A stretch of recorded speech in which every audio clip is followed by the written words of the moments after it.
Welcome to Codefresh. In this video, we'll walk through how easy it is to install the Codefresh GitOps Runtime. After signing up, you'll land on the Getting Started page. The first step is to install the Codefresh GitOps Runtime, which powers the platform by deploying essential components to your cluster. This includes Argo CD, or it can connect to an existing Argo CD instance. It also comes with open-source tools like Argo Workflows, Argo Rollouts, and Argo Events.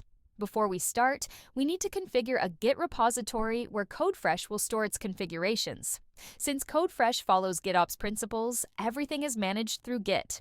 Here, we'll enter the URL of an existing GitHub repository. Now, let's begin installing the runtime. This step includes checking the cluster requirements.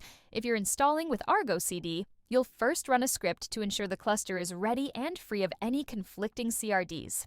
Let's copy the command, run it in the terminal, and confirm everything is good to go. Next, we'll configure some values for the installation. We can either connect to an existing Argo CD or install a new one. Here, we'll go with a fresh install and use the default values for the runtime name and namespace. Now, we need a Codefresh API key to authenticate the runtime. Clicking Generate creates a key, and the install command updates automatically with our selected values. We'll copy it and run it in the terminal.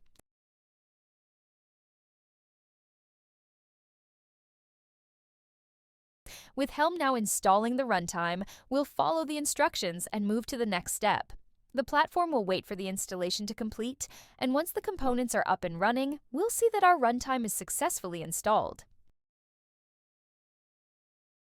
Next, we configure Git credentials for Argo CD to communicate with the repository. Here, you'll find detailed instructions on generating the necessary token and permissions. This token is stored securely on your cluster and isn't accessible outside your network. We'll paste an existing token here. This token is also used for personal Git operations within the UI. Now, we'll configure the runtime as an Argo CD application, meaning all its configurations are stored in Git and continuously synced with the cluster.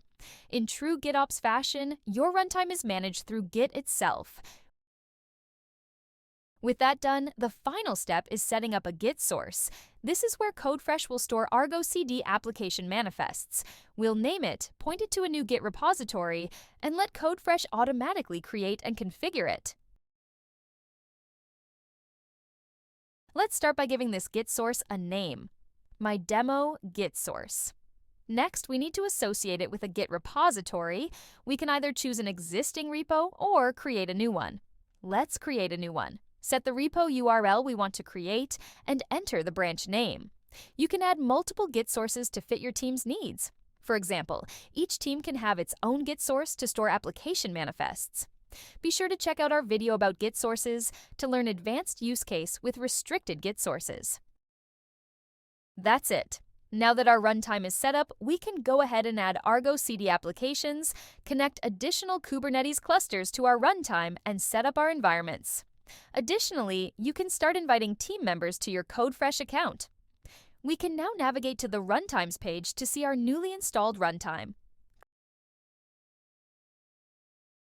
Clicking in, we get an overview of its components, Git sources, and managed clusters. And with that, you're ready to start using Codefresh. Thanks for watching!